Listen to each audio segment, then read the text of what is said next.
And welcome. It is Friday at 10 a.m. We are live on my tennis coaching on Facebook and YouTube. I wasn't actually planning on going live today. I did a live, well, I was supposed to do a live Q&A yesterday, but my internet decided to break. What a week I've had. I've had a broken car. I've had a broken internet. So great for tennis coach and online tennis coach educator who hasn't got the resource to do their job. But anyway, internet's back up and running today. So apologies for the live yesterday. I did do a live recording, which I recorded and I uploaded elsewhere. So hopefully they enjoyed that. It was good. Good discussion about the ecological approach or the ecological dynamics approach and how it compares to traditional tennis coaching. And it's why I wanted to go live today, because it's been an interesting week. So I'm always going on to call a bit of a ceasefire, because again, when you challenge the narrative, when you challenge the status quo, when you say stuff that goes against the norm, people do get angry. People do get annoyed because you're sometimes going against their beliefs, their philosophies, the way of working. And you see that a lot on social media where people leave comments and questions and challenges. Now, I'm not too bothered about being challenged. I think one thing I need to do better is not rise to some of the bait. I think some people just troll me and just try and get a reaction out of me. So lesson learned there. But I just want to set the record straight. I'm not on here doing all this stuff to disparage or to put down tennis coaches. And that's one thing that got fired at me this week, which really annoyed me, but upset me a little bit as well, because I'm actually out there to try and raise the level of tennis coaching, because I think we do an unbelievably important job. It's a very difficult job. And the way I look at it is, can we do that job a little bit better? Can we change the narrative? Or are we just going to keep coaching the same way that we've been coaching for 60, 70 years, like we've been talking about on these lives? Of course, when you do challenge the status quo or the narrative, people don't like it. Who are you? What authority do you have? How can you tell me to do that? I'm not doing any of that. You either listen to me or you don't. Like, you don't have to listen to me. But these are my channels and these are my opinions. I don't speak for any company or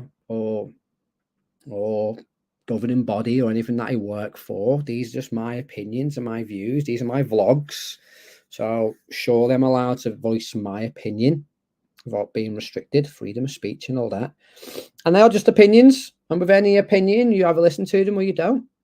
And I say it every time I do a workshop.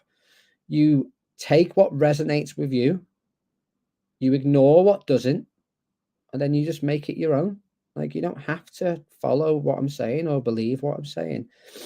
But the idea of that I'm doing it to raise my status is laughable. Like someone said this week, I'm trying to do it to get famous. Yeah, I'm definitely going to be the next Monotoglu. Look out for my big tennis academy launching in North London anytime soon. I'm not trying to be famous. I'm trying to put a different narrative out there and different voice, because I'm fed up with social media tennis coaching. I'm fed up with the narrative of this is the perfect forehand, this is the perfect backhand. I'm fed up of watching coaches dance around to TikToks. And people then have this view of that's what tennis coaching is. I'm a bit fed up of tennis coaches who are, be careful what I say, but tennis coaches who are just doing the same lesson over and over again. So I'm trying to make a small difference in a positive way. And I understand that's going to rub people the wrong way. I knew that when I got into this whole thing. I knew people would get annoyed. I knew people would get upset. That doesn't bother me. But I'm not doing it on purpose. People choose to get upset. That's on them. And when I talk about traditional tennis coaching, I'm talking about the way people have coached for a long, long time. in the live of the week, I've stopped doing drills. I have stopped doing drills. I'm not saying you have to stop doing drills. And I gave the reasons why I've stopped doing drills. Last week, we talked about negativity in players, and I talked about, okay, what the impact the coach can have. And yes, the thumbnail and the title says it's the coach's fault or whatever it was, or the coach is to blame. But you have to understand that this is a social media platform. There has to be some type of hook at it or intrigue within the title or the thumbnail, because I'm trying to spark, one, someone to listen and watch, but I'm trying to spark conversation and get people to, one, challenge my thinking and question me, but also challenge their own thinking. So when coaches go, oh, I don't like some of the words you use and the titles you use or the hooks, well, that's called social media. Like, I'm trying to get people to actually engage and have a conversation. And it's tough at times because, like, people will read captions and read or watch the 20-second reel and go, oh, that was really misleading. Well, I've got 20 seconds. I've got to try and get a message across that's, one, impactful, two, get you to look at the caption, and then possibly look into a bit more of my long form content. That's the way it works. And then people go, oh yeah, but you're just trying to make money from it because you got like a business.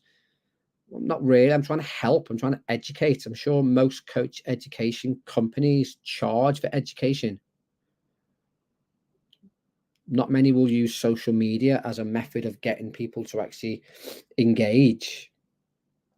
So it's been a bit frustrating this week. So I just wanted to sort of say that I'm doing it for the right reasons. If you don't like my content, don't follow me. Don't have to follow me. You really don't. I've got no issues with you commenting and challenging and having conversations. And I get lots of messages saying, really like what you said. Don't agree with all of it, but I really like it. It's got me thinking a different way. Perfect. I get comments saying, oh my God, you don't know what you talk about. Fine. Maybe one day I'll say something that does resonate with you, and then, okay, that was worth it. But this whole narrative of I'm against tennis coaches. I'm a tennis coach myself. Why would I? Again, people are saying, oh, you're trying to raise your status. Well, I'm not going to take your players. I'm not going to take your players away from you. And again, it's this whole tennis coaching network philosophy of everyone's a competitor. And people see me as a threat because I say something, and I may challenge the way they coach. And they're thinking, well, if my players see this and then they think about how I coach, then they may think I'm a rubbish coach. Doubtful, because your players will come to you because they believe. The idea of this whole channel is to get you to think about, okay, how can you make your coaching a little bit better? Again, it goes back to, well, who am I? Well, it's someone who's changed their coaching massively over the past couple of years. Someone who's coached in lots of different venues with different levels of player, worked with thousands of coaches. I'm just giving my opinion and sharing my journey on my social media. So that's why I'm allowed to say it on mine. Again, you may not see me as an authority figure. I'm not trying to be an authority figure. There's enough of them out there who really want to try and raise their profile in the south of France, but that's not why I'm doing it. So I've been thinking about this last couple of days because I wouldn't say it's annoying, but I am conscious because I don't want to cost people time. I don't want to cost people money if that's an effect I'm having. I am conscious of that. I don't want to make people think that I'm disparaging tennis coaches or coach education in any way. I'm not. I'm just putting out my view and my opinion. I'm sure I'm allowed to have a view and an opinion, which I've mentioned a few times. So let's just set this straight. What's my view on what I class as traditional tennis coaching? So traditional tennis coaching, isolating, high repetition, technical coaching. Okay. I personally don't coach that way no more. That's my choice. For reasons why I've shared on this platform. Do I say don't coach that way? Absolutely not. You coach any way you want. That's up to you. You can coach any way you want. Bit like players, you can play any way you want. So my view of coach education or coaches is the same. You coach any way that you want and look after your player. Because you may have players who want the isolation. They want the isolation. They want the basket feeds. They just want to hit 100 tennis balls in that session on the forehand. Fine, then do that. They may want lots of technical information because that's what they enjoy. They like all the technical information. Do it that way. They may want not to hit serves because you don't like serving, so you don't do any serves in your session. Fine, do it that way. I'm not saying don't do it. One thing that maybe I haven't got across enough, and this is on me, that what I'm saying is, well, if you want to develop tennis players and tennis skill, then you may want to think, are those ways effective? You may want to look into the ecological dynamics approach. You may want to look into constraint-led coaching. You may want to actually look into skill acquisition of how humans learn. That's what I've been doing over the past 4 or 5 years, looking at that stuff. And all my research and my experience has shown me, well, closing and isolating a drill may not be the most effective way. And that's the message I'm trying to get across. If you want to produce tennis players, you want to produce tennis skill, you may want to think how you actually try and do it. I'm not saying it's that way or another way, which was a comment this week. Or you're just trying to push your way of coaching. First of all, it's not my way of coaching. Yeah, I've not made this up. It's not the Steve Whelan My Tennis Coaching method. It's a coaching mythology that's spread out a lot of different coaches and different spaces, such as education and psychology. It's not my method of coaching. It's my chosen method of coaching at this moment in time. And I'm really happy with it, and I'm really excited about it, and I'm sharing it. But I'm not saying it's my way, because the best way is there's no way. Like, you adapt and you change to what's in front of you. Now, if I'm doing a cardio tennis session, I'm not going to just start doing open constraint-led games. Like, there has to be an element of cardio. So I'm going to have to basket feed. Now, I choose not to do cardio tennis sessions, but again, that's my choice. Doesn't mean that that's a bad thing. You may basket feed a group of 10 kids on a court because that's what they want. They just want to run around and hit balls. Fine, do it that way. I just want to get that really clear. I'm not saying you have to do it this way or this is their best way. There is no way. We just coach to whatever the player wants. I think that's really, really important. And I think a lot of the time, if you actually speak to the player and say, okay, what do you want? Again, it's a question that not a lot of coaches ask players. What do you want? Why are you here? What value do you want from me? And then most of them will just say stuff like, well, I just want to make some friends. I want a social aspect. I had a bad day at work. I just want to smash a tennis ball around. Or I really wouldn't mind just sort of working on my backhand and just get my backhand a little bit better. And then you design practices around what they want. I just want to play. I just want to play matches against a coach and just play matches against a coach. I've got lots of friends who don't coach in coaching sessions. They just play points against the member because that's what the member wants. I don't think they're a bad coach because they're giving the player what they want. I don't look at them and go, oh, you should be coaching now. You know, you really should be coaching because that's your job as a coach. I think maybe that's my fault of the messaging. But I'm not saying like don't do it, because you give the player what they want. But if the player wants to develop tennis skill and they want to be able to play tennis matches, I just think the traditional way is not, in my opinion, it's not the most effective way. I think there's a better way of doing it. There's a more efficient way. And if science and research shows us that players learn more in an open dynamic situation than they do in a closed, isolated situation, then I want to share that information with you. And again, I understand that coaches take offense because you've always coached that way. And I get it. Like, coaches who maybe qualified 20, 30 years ago, that's all they know. And I've said a million times on this live, like, that's how I used to coach. I used to be very traditional because that's how people around me coach.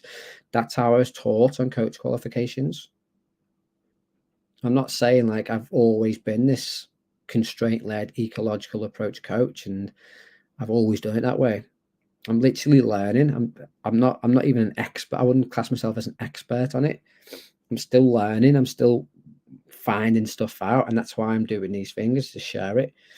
It's not to create this divide between old school and new school, because old school coaching, I've said before, it's effective.